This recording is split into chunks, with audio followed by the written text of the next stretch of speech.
YouTube channel Jairam edutech में, और ये हमारी दूसरी वीडियो है, ठीक है। और लास्ट वीडियो में हमने कुछ पॉइंट सीखे थे कि प्लेन मिरर के फीचर्स क्या होते हैं जब इमेज फॉर्मेशन होगा। तो कुछ रिजल्ट हमारे सामने आए थे, जिसमें पहला रिजल्ट मेरा था कि हमारी जो ऑब्जेक्ट डिस्टेंस होगी और जो इमेज डिस्टेंस होगी वो दोनों इक्वल होंगी। दूसरा पॉइंट था कि ऑब्जेक्ट साइज और इमेज साइज मेरा बराबर होगा। थर्ड पॉइंट कि जो इमेज का मेरा नेचर होगा वो वर्चुअल होगा, इरेक्ट होगी इमेज और सेम साइज की होगी। फोर्थ पॉइंट कि अगर मैं अपनी पूरी हाइट को एक मिरर में देखना चाहता हूं तो वो पर्टिकुलर मिरर मेरी हाइट का कम से कम और एग्जैक्टली हाफ होना चाहिए, ठीक है ना। तो plane mirror should be half of my height, ठीक है, if I want to see my full image inside the mirror. Fifth point हमारा है कि अगर मैं सामने एक मिरर रख देता हूं और मैं उस मिरर के सामने चलना चालू करता हूं एक पर्टिकुलर वेलोसिटी v से, तो जो इमेज होगी मेरी तरफ जब प्रोसीड करेगी तो उसकी वेलोसिटी बच्ची होगी 2v, ठीक है। तो यहां तक हम लोगों ने देख लिया था। अब हम इसके आगे बढ़ते हैं, ठीक है। तो नेक्स्ट पॉइंट जो है कि बड़ा ही यूनिक है और आप सब लोगों ने ऑब्जर्व भी इसको किया होगा कि जब भी आप लोग या बार्बर शॉप या कहीं भी आपने घर में ऑब्जर्व किया होगा कि बार्बर शॉप में गए होंगे तो हमेशा वो लोग एक मिरर को फ्रंट में रखते हैं, एक मिरर को बैक में रखते हैं, और जो नंबर ऑफ रिफ्लेक्शंस होते हैं, जो नंबर ऑफ इमेजेस आपने देखी होंगी, वो कहीं ना कहीं आपको इन्फिनिटी, समझ गए ना, इनफाइनाइट इमेजेस वहां पे आपको देखने को मिलेगी, one inside another, one inside another, ऐसे करके ना। तो जब भी आप दो प्लेन मिरर्स को पैरेलल रखेंगे तो नंबर ऑफ इमेजेस जो फॉर्म होंगी वो कितनी होंगी, इनफिनिट, ठीक है। लेकिन अगर मैं इन्हीं दो मिरर्स को क्या करूं, मैं एक पर्टिकुलर एंगल पे इंक्लाइन करके रख देता हूं, पर्टिकुलर एंगल पे इंक्लाइन करके रख देता हूं, अब जो मेरी इमेजेस बनेंगी वो बच्चे क्या होंगी, वो होंगी लिमिटेड, समझ गए, क्या होंगी, लिमिटेड। अब यहाँ कैसे पता चलेगा कि नंबर ऑफ इमेजेस कितनी बन रही है, तो सिंपली है कि ये जो मैं थीटा एंगल लूंगा, अगर आपका 360 डिग्री अपॉन थीटा, ठीक है ना, इवन आता है, क्या आता है, इवन, तो आपकी जो नंबर ऑफ इमेजेस बनेंगी वो कितनी बनेगी, 360 डिग्री अपॉन थीटा माइनस 1। अगर आपका 360 upon degree upon theta odd आता है तो आपकी नंबर ऑफ इमेजेस कितनी बनेगी, n equals to 360 degree upon theta. तो ये हो गया बच्चे मेरा प्लेन मिरर का एक और फीचर कि अगर जब मैं प्लेन मिरर्स को आपस में पैरेलल रख देता हूं तो मेरी इमेजेस क्या है, इनफाइनाइट बनती है। लेकिन अगर उन्हीं दो प्लेन मिरर्स को मैं एक पर्टिकुलर एंगल पे रख देता हूं तो मेरी इमेजेस लिमिटेड होती हैं और उनको डिफाइन करने के लिए ये इक्वेशंस, ठीक है। चलिए नेक्स्ट टॉपिक देखते हैं। अब मेरा यहाँ पे एक टॉपिक ये खत्म हो जाता है कि जब मेरी रिफ्लेक्टिंग सरफेसेस, ठीक है, के दो पार्ट थे, पहला था प्लेन और दूसरा था कर्व। तो प्लेन वाला जो फीचर था कि जब मेरी रिफ्लेक्टिंग सरफेस कैसी होगी, प्लेन, वो कवर हो गया। अब मैं क्या करूंगा, मैं अपनी रिफ्लेक्टिंग सरफेस को कर्व करूंगा, और कर्व में मेरे पास दो पार्ट हैं, या तो मैं इसको क्या करूंगा, कॉनकेव, ठीक है, कॉनकेव रिफ्लेक्टिंग सरफेस लूंगा, या फिर मैं आउटर पार्ट अगर इसका यूज करूंगा तो मैं इसको कॉन्वेक्स रिफ्लेक्टिंग सरफेस यूज करूंगा। तो बच्चे पहली बात तो ये है कि ये कॉनकेव और convex reflecting surfaces, generally concave और कॉन्वेक्स मिरर जो हमारे बनते हैं, इनका यूज कहाँ होता है। तो पहली चीज हमको दिमाग में रखनी है कि इनको पढ़ने से पहले, ठीक है, मेरे को एक इंपॉर्टेंट चीज समझनी है, वो है न्यू कार्टेशियन साइन कन्वेंशन, ठीक है। वो न्यू कार्टेशियन साइन कन्वेंशन क्या बताता है कि जब भी मैं ये क्या करूंगा, मैं इस टाइप की कॉनकेव या कॉन्वेक्स रिफ्लेक्टिंग सरफेसेस को लूंगा, तो यहाँ पे कैलकुलेशन हम लोग कैसे करेंगे, क्योंकि पहले भी प्लेन मिरर में जब मैं नॉर्मल लेता था तो नॉर्मल मिरर 90 डिग्री होता था, क्या होता था, 90 डिग्री टू द इंटरफेस यहाँ पड़ता था। लेकिन जब भी आप कोई कर्व सरफेस लेंगे, और क्योंकि वो एक स्फीयर का पार्ट होता है, और मैं आपको बोलूं कि स्फीयर से मैं किसी भी पर्टिकुलर पॉइंट पे अगर 90 डिग्री डालूंगा तो मेरे को वहां से टेंजेंट ड्रॉ करना पड़ेगा। तो जब आप वहां से टेंजेंट ड्रॉ करेंगे तो हमेशा आपका 90 डिग्री कहां से पड़ेगा, सेंटर ऑफ द स्फीयर से। तो जब सेंटर ऑफ द स्फीयर से पड़ेगा बच्चे, तो इसका मतलब मैं किसी भी पॉइंट पे टेंजेंट ड्रॉ करके अपना नॉर्मल डाल सकता हूँ, 90 डिग्री डाल सकता हूँ। लेकिन यहाँ पे मेरा रिजल्ट क्या है कि जो भी जब कहीं पे भी आप नॉर्मल डालेंगे वो नॉर्मल हमेशा सेंटर से पास होगा, मतलब वो रेडियस या सेंटर ऑफ कर्वेचर से हमेशा ही पास होगा उसका नॉर्मल, ठीक है। तो यही चीजें मैं आगे कैलकुलेशन में देखूंगा, तो ये चीजें मेरे को समझ आएंगी, ठीक है, कैसे इनसे रिजल्ट हमारा निकल के आता है। देखिए, तो न्यू कार्टेशियन साइन कन्वेंशन हमको क्या बताता है बच्चे कि सपोज करते हैं मैंने यहाँ पे कॉनकेव मिरर ले लिया, ठीक है, कॉनकेव मिरर मैंने बाहर से पॉलिश कर लिया, अंदर की सरफेस मैंने यूज की, ठीक है। अब यहाँ पे मैं क्या करूंगा, कि अगर मैंने ऑब्जेक्ट कोई रखा यहाँ पे, मान लीजिए इस डिस्टेंस पे, और मेरी incoming radiation, incoming light, incident ray इस डायरेक्शन में, पहला पॉइंट जो आप नोट करेंगे कि सारी की सारी मेजरमेंट जो होंगी इसमें वो हमेशा यहाँ से होंगी पोल ऑफ द मिरर से। इसको हम पोल ऑफ द मिरर बोलते हैं। इस लाइन को मैं प्रिंसिपल एक्सिस बोलता हूँ, ठीक है, प्रिंसिपल एक्सिस ये मेरा पोल होता है। यहाँ से मेरी सारी की सारी जितनी भी कैलकुलेशंस होंगी सब यहीं से करूंगा।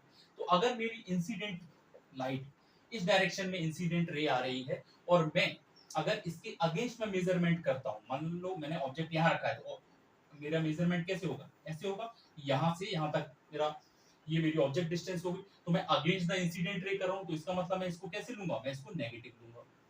लेकिन अगर मैं इंसिडेंट रे के ही डायरेक्शन में मेजरमेंट करता हूँ, मतलब यहाँ से यहाँ की अगर आपने मेजरमेंट किया तो इन द सेम डायरेक्शन हो गया, तो ये चीज मैं हमेशा पॉजिटिव लूंगा, ठीक है।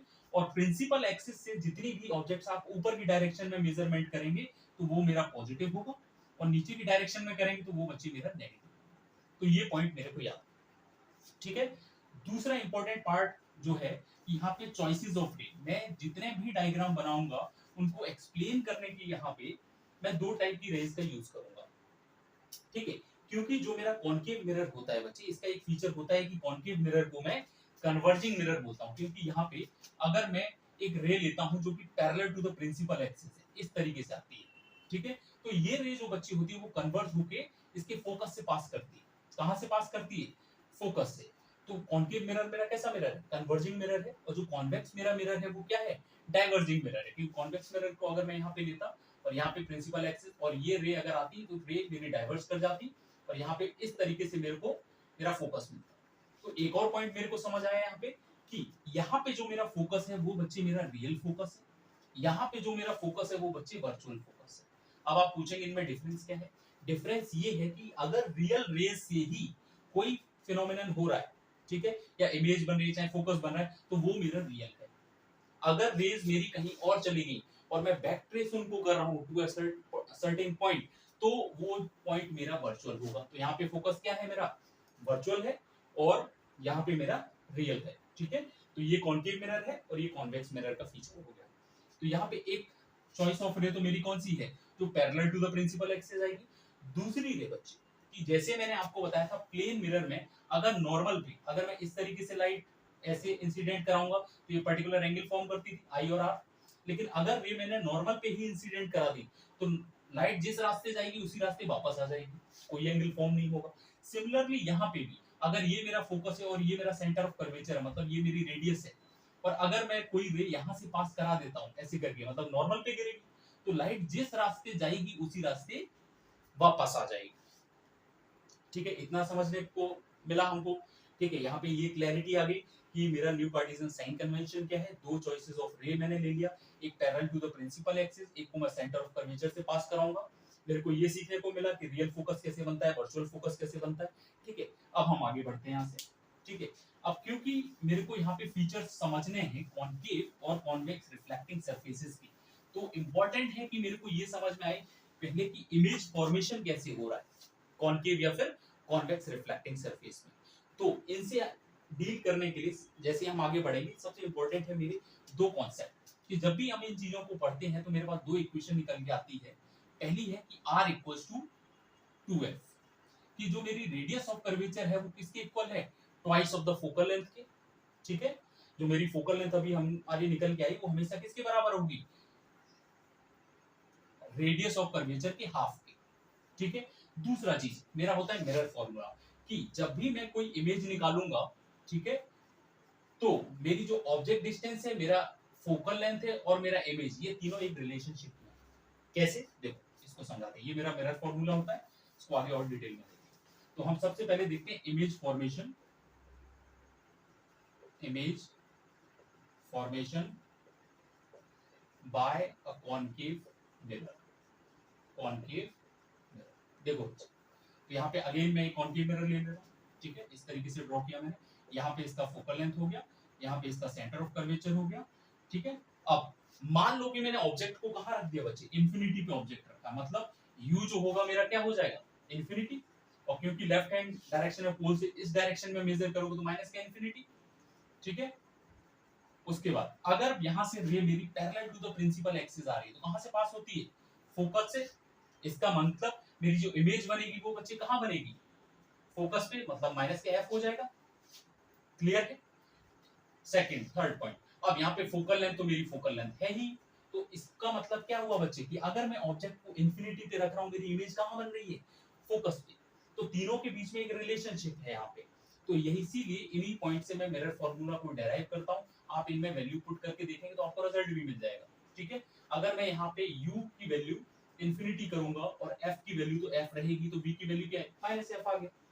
तो यहाँ से मिरर फॉर्मूला जितनी भी मेरी कैलकुलेशंस होंगी, ठीक है, including focal length, including object distance, ठीक है, तो मैं मेरेज जो मेरी इमेज बनेगी उसको क्या करूंगा? मैं कैलकुलेट कर सकता हूँ। ठीक है, अब यहाँ मैं इमेज फॉर्मेशन देखता हूँ। देखिए, पहला पॉइंट था मेरा कि अगर मैं ऑब्जेक्ट को कहां पे रखूं, ऑब्जेक्ट कहां पे रखूंगा मैं? इंफिनिटी, तो इमेज मेरी कहां बनेगी?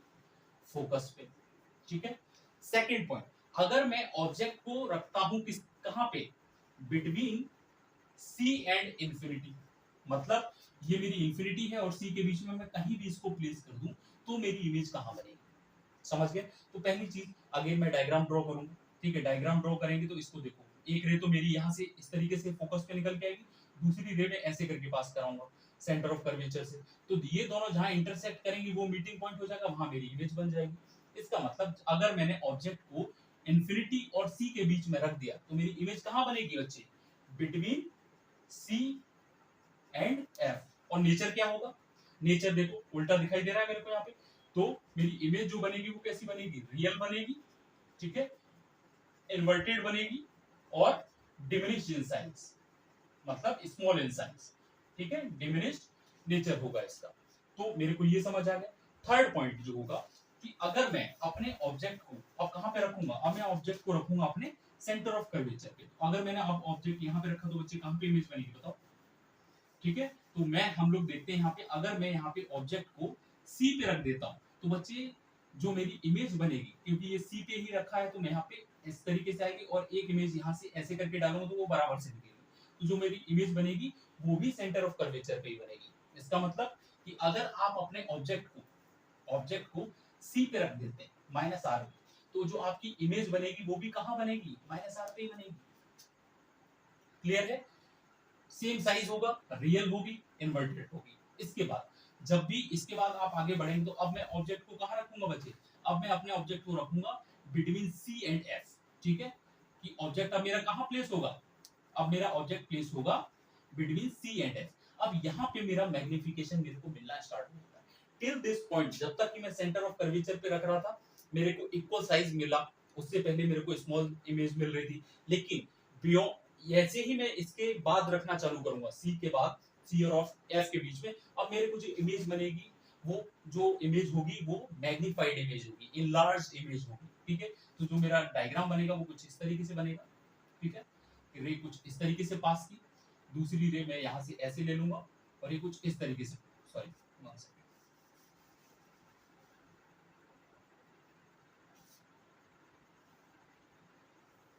ठीक है, तो कुछ इमेज मेरी यहाँ पे बनेगी। अब इमेज कहाँ बनेगी? Beyond C.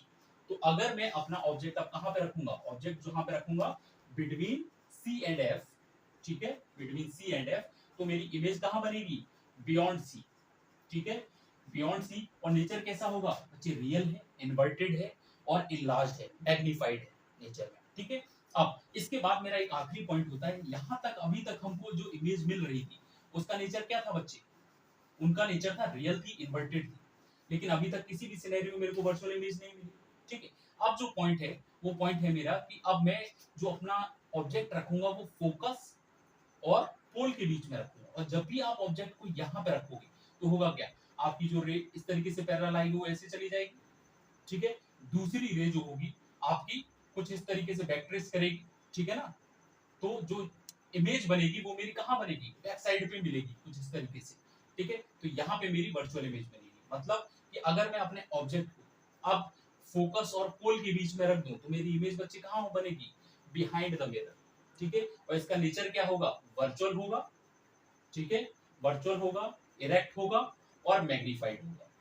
ठीक है, कैसा होगा, वर्चुअल, इरेक्ट एंड मैग्नीफाइड। तो ये चीज मेरे को सीखने को मिली, ठीक है, कि किस पॉइंट पे कहां पे जब आप ऑब्जेक्ट को रखोगे तो आपकी इमेज कहां बनेगी। और ये सारी की सारी कैलकुलेशन आप किसके थ्रू कर सकते हो, जो मेरा मिरर फॉर्मूला है, 1/f equals to 1/u plus 1/v। कि जब भी आपको कोई क्वेश्चन दिया जाएगा तो वहां डिस्टेंस किस तरीके से बताई जाएगी, कि मान लीजिए कि कोई ऑब्जेक्ट आपका 30 सेंटीमीटर दूर रखा है और उस मिरर की कॉन्केव मिरर है, तो मान लो -20 सेंटीमीटर उसका फोकल लेंथ गिवन है, तो आप इमेज कैलकुलेट करिए। तो इस टाइप के क्वेश्चंस को आप डायरेक्टली मिरर फॉर्मूला यूज करके निकाल सकते हैं। तो यहाँ पे जो मेरे को मैग्निफिकेशन मिला है कॉन्केव मिरर से मिला है, और जो मेरा कॉन्वेक्स मिरर होता है बच्चे, उसमें कोई मैग्निफिकेशन नहीं है। सारी की सारी जितनी भी इमेजेस होती हैं वो बिहाइंड द मिरर और डिमिनिश्ड इन साइज होती है, वर्चुअल और इरेक्ट होती है, ठीक है। तो सारा जो मैग्निफिकेशन का काम है वो किसका है, कॉन्केव मिरर का है। प्लस इनके यूजेस कहाँ कहाँ होते हैं बच्चे, कॉन्केव मिरर आपका ब्यूटिशियन लोग करते हैं, ठीक है, डेंटिस्ट लोग करेंगे, मेकअप आर्टिस्ट करते हैं। जब भी आपको किसी भी सिनेरियो में एक मैग्नीफाइड इमेज चाहिए, कैसी इमेज चाहिए, मैग्नीफाइड इमेज चाहिए, तो मैं कौन सा मिरर यूज करूंगा, कॉन्केव मिरर यूज करूंगा। अब आप पूछेंगे कि कॉन्वेक्स मिरर का यूज कहाँ पे, तो जब भी आपको एक ही मिरर में छोटे सरफेस एरिया में मोर नंबर ऑफ इमेजेस चाहिए, ज्यादा नंबर ऑफ इमेजेस चाहिए, तो आप कौन सा मिरर यूज करेंगे, कॉन्वेक्स मिरर। जैसा कि आपने देखा होगा मेट्रो के प्लेटफॉर्म के एंड में एक बड़ा सा ग्लास लगा होता है, वो कॉन्वेक्स शेप का होता है, उसमें आप पूरा प्लेटफॉर्म देख सकते हैं। इमेजेस बहुत छोटी बनेंगी लेकिन it will cover a whole lot of area, ठीक है। तो यहाँ से हमको ये सीखने को मिला। अब जो नेक्स्ट मेरा पॉइंट है वो मेरा पॉइंट है मैग्निफिकेशन, कि हम लोग मैग्निफिकेशन को किस तरीके से कैलकुलेट करेंगे यहाँ पे। तो मैग्निफिकेशन का बच्चा एक डेफिनेशन है कि it is defined as the ratio of image size to the object size. तो मतलब जो मैग्निफिकेशन होगा मेरा वो I/O होगा, इमेज साइज का ऑब्जेक्ट के साइज। जब भी मैं इसको इमेज डिस्टेंस में निकालता हूं तो मेरा फॉर्मूला हो जाता है -v/o